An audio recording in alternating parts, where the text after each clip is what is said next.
This is Ryan Buckner with Schellman. Now, in today's installment of the Truth Series, we will not be discussing ISO certification, cloud security, or SOC 2 reporting. Instead, we're going to be discussing all three. That's right, the Cloud Security Alliance, or CSA Star program. And to help us get to the truth of the matter, I have a very good friend and colleague who is not only the founder of Schellman's ISO practice, but he's also named Ryan. Thanks so much, Ryan. Thanks for joining us. All right. Absolutely. Thanks for having me. I've got a few questions here for you. Some may be a little tougher than others, but this is the Truth Series, so just the folks listening in are going to always want a complete and thorough as an answer as possible. You ready?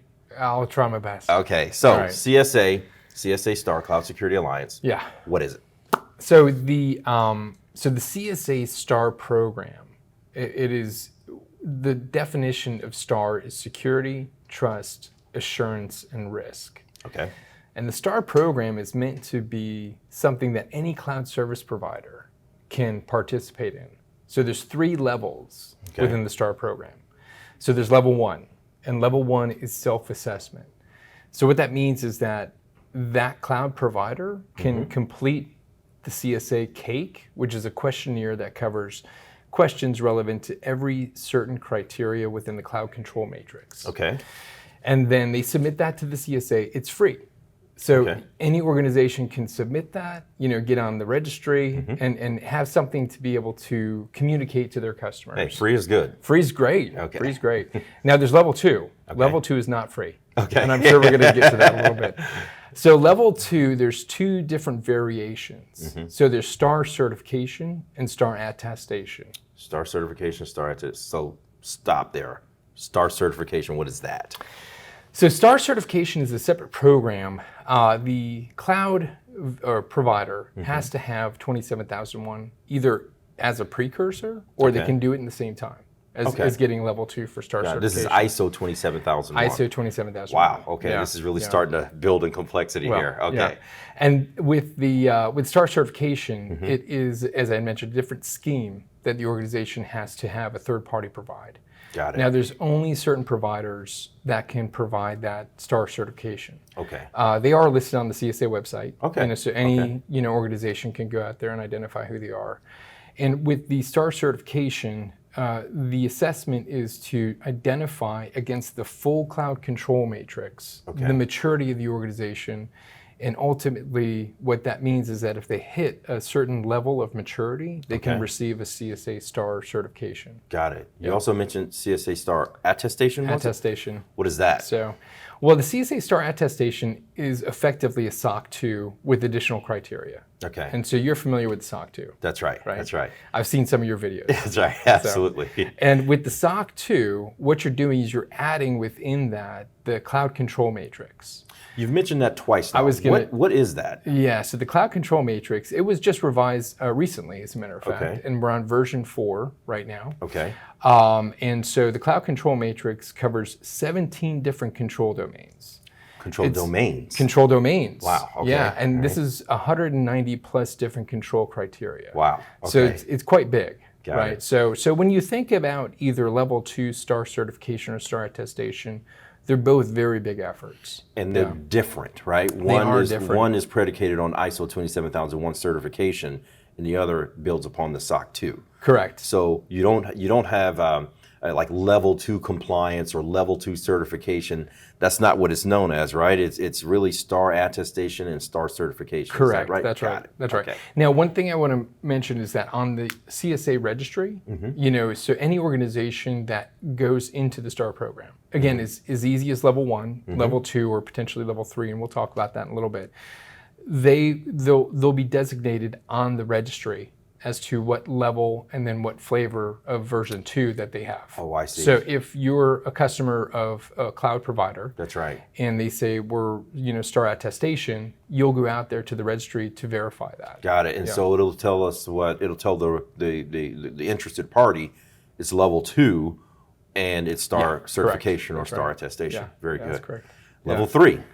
Well, level 3 is continuous monitoring. Okay. And so that actually is in progress with the CSA. So they haven't produced that yet. So There's a lot of data out there with regards to what they envision to be level 3, but technically it's not formalized yet. Got it. Yeah. Let's take a moment here, though, because you mentioned something interesting early on. You said that if you go to the CSA Star or the CSA website, it'll tell you who is part of the program, but also who can perform the certifications? Correct. Okay. Yeah, that's very important. So, and on that Star registry, or the website, they identify the providers that can perform either Star certification or Star attestation. Got it. Differences. Okay. It's Star attestation, it's SOC 2. That's right. So you have to be a CPA firm. Got it. So with Star certification, it's ISO. Got it. So you have to be a certification body. Got it. So you can, as a cloud, provider, if you're interested in getting level 2 and you want to see who can perform what, that's the source to go to. Right. Yeah. Got it. Yeah. Well, I'm much smarter on CSA Star now. All right. Very good. Yeah. Okay. So we live in the same world. Yeah. It's FedRAMP, and then it's PCI, and it's ISO, and it's SOC 2. It could be SOC 3, SOC for cybersecurity, all different types of programs that are out there. Is this something that's needed? Is there an alternative to this? There's not. There's really not. So I've had a number of conversations with organizations and say, well, do I do a SOC 1 or a SOC 2? Do I do 27001 or SOC 2? That's right. And you could have the conversation, say, what is really your need, what your purpose, what your objectives are? Do you have clients requiring one or the other? With the CSA program, especially level 2, right? There's really not an alternative. It's kind of a unique audit.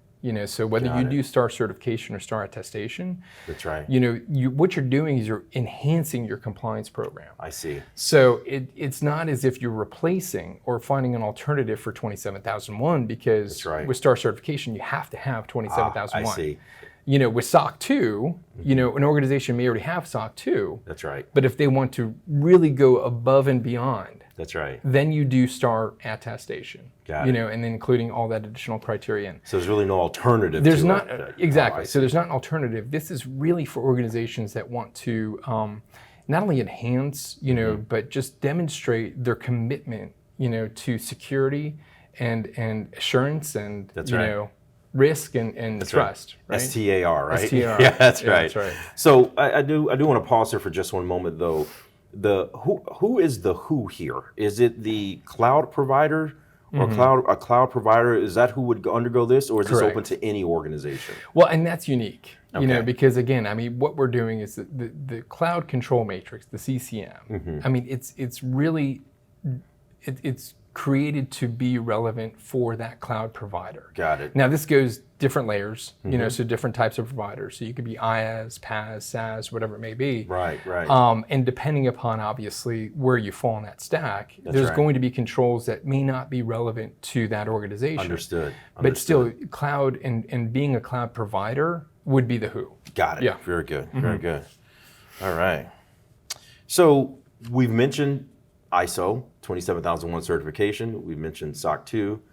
How common is CSA Star, compared to maybe SOC 2 or ISO 27001? Well, we'll start first with level 1, which is very common. Got it. Only because it's free. It's free. Yeah, that's right. So usually when things are free, that's right. It's easy. Free is fun. Free is fun. Free is fun. Now, with the level 2, I would say that Star certification is so much more popular than Star attestation.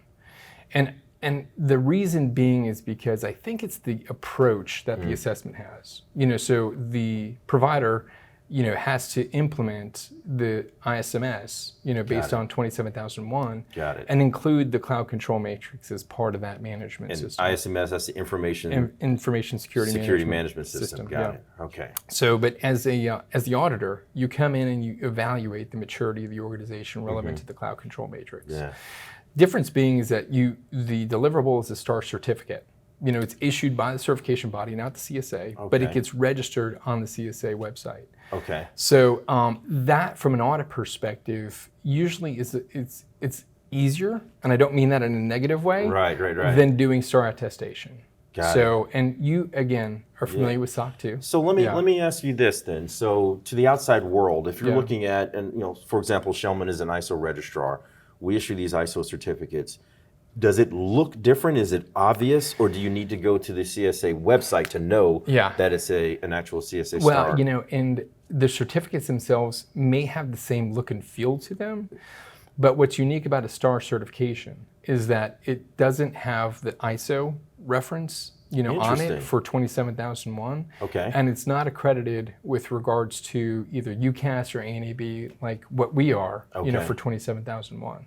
So there's a mark there, and the mark says Star certification. So you can clearly identify the difference between the two.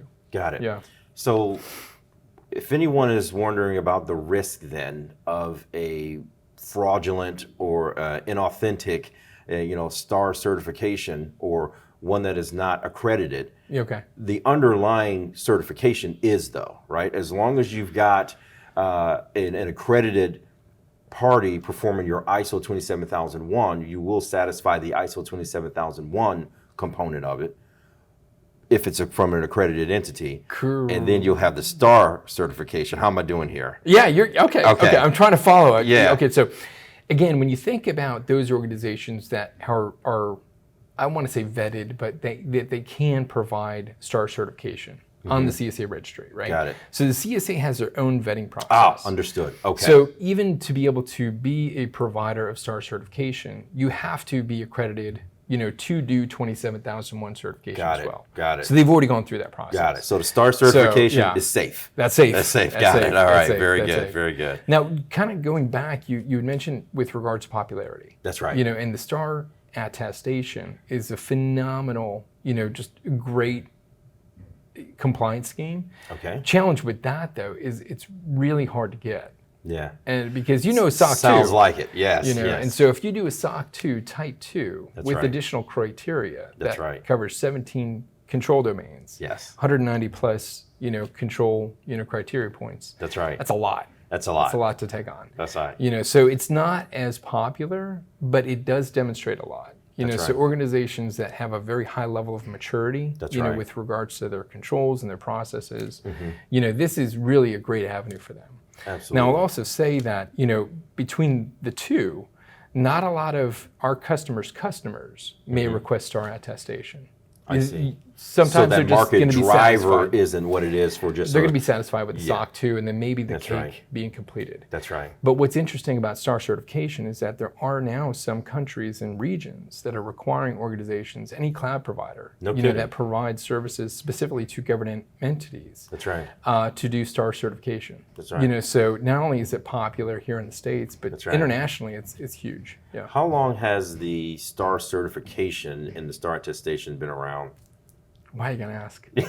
Come on, I mean, you know, truth. I get it right now. Yeah. So the Star program, I'm ballpark. It's greater than 10 years old. No kidding. So as a matter of fact, you know, I mean, they've got what they call the Open Control Framework. That's right. Which is a group, you know, within the CSA, and that group is responsible for all things within the STAR program. That's right. So the schemes, the criteria, you know, the go-to-market, everything else, and so I actually co-chair that committee. Excellent. So this isn't something that came along during the pandemic. This has been around for a while. Yeah. Been around for a while. Yeah. So and again, I mean, I think it is a well, you know, kind of tried and true program that the CSA has. That's right. It's gained in popularity. I mean, all the, you know, largest cloud providers, as well as some of the very small ones. No kidding. You know, you can get on that STAR registry just by doing a cake. You know, and so that's the way to do it. All right. So, okay. Oh boy. You might want to take a sip of water for this one. Okay. Question is,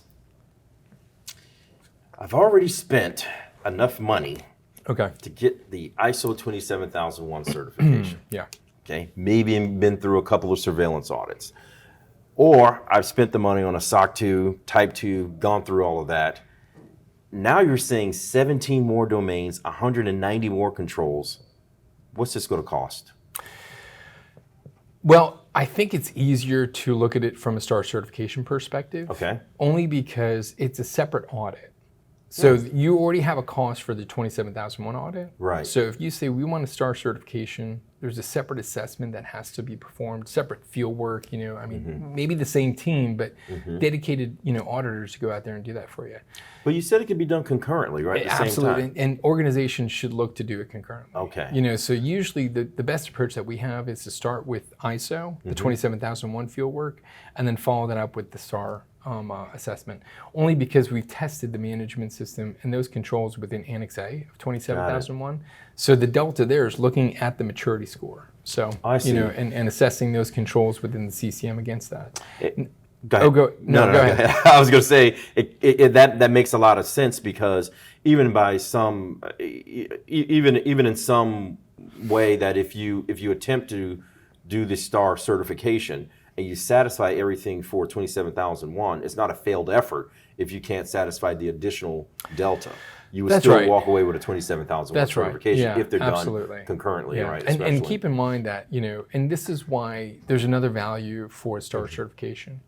So we have to look at the maturity score of the organization. I mentioned that before, right? So in the guidance that the CSA provides, the ranking from a maturity perspective is 1 to 15. I see. And depending upon where the organization is, one is you've got nothing in place, don't even show up, why are you even here? That's you know right. what I mean? It's like, oh, we didn't know we had an audit this week. That's right. It's not a good idea.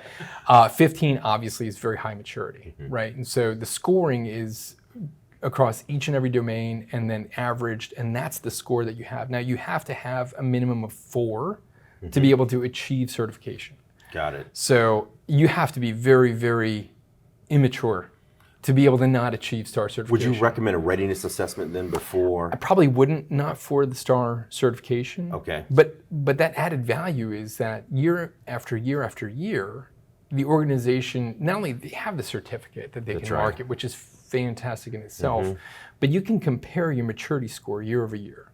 So when you're communicating to senior management, and saying, well, in 2019, we had a score of 10.5. That's right. 2022, we're at 12. Got it. There's some value there because you're getting that maturity assessed year over year.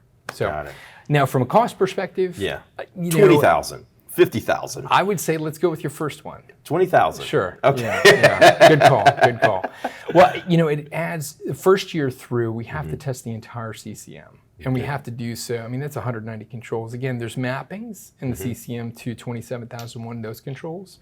So there is some association there that we can rely upon, but it's a heck of a lot of audit to do. Yeah. You know what I mean? So usually for STAR certification, depending upon how big the scope is, it could be one calendar week to be able to get through, maybe 2. That's right. And then it goes into surveillance review. I've got it. Let's talk about that, because I think there's a strategy afoot there. Let me know if this makes sense. If you're an organization and you have neither ISO 27001 or SOC 2, we know that SOC 2 reporting is an annual endeavor. However, the ISO 27001 certification, you get a certification in year 1, then you've got 2 years worth of surveillance audits before you have to do another certification. So if you've got an organization that has the opportunity to do either one, what do you find most organizations are more interested in? Going down the certification route with, certification 1 year, 2 surveillance audits, or the annual SOC 2 with additional domains and controls? All right, so are we talking STAR just in general? STAR. Okay, all right. Okay, all right. Well, because if you don't have 27001 or SOC 2 to begin with, that's right. Honestly, to tell you the truth, you should not be looking ahead and saying, well, how can we enhance what we don't have? Got it. And again, because, even just in general, when you're comparing the two, if you're looking at it from a budget perspective, sure, the external audit cost for 27001 is always going to be cheaper. Because you have, as you had mentioned, that initial cost year and then surveillance review years that are going to go down in cost. It's just less time, less audit, right?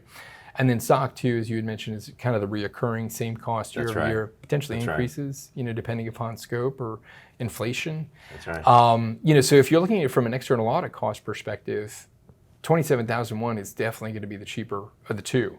When you're looking about the internal effort to get prepared for those audits, 27001 takes so much more time, in my opinion. Got it. Prior to SOC 2. I know you may disagree, and we can talk about that, maybe different truth theories, but that's right. So from that perspective, the organizations, they have to dedicate so much time and resources and again, cost to be able to prepare for 27001 before or more so than with the SOC 2. Right. So, Excellent. Yeah. Well, we've worked together, what, 17, 18 years We now? have, yeah. Yeah. Yeah. Well, I'll tell you what, since you've opened the door, absolutely, let's have additional conversations. I'd like to know a little bit more about 22301 Okay. as well as 9001. Sounds Fair great. enough? Appreciate it. Thanks so much, Ryan. All right. Thanks, Ryan. Yeah. So that'll do it for this installment of the Truth Series, folks, where we strive to provide simple answers to complex questions. I'm Ryan Barkner with Schellman. Please join me in a future installment of the Truth Series where we perhaps can discuss 9001, 22301, or any of the other flavors of ISO certification.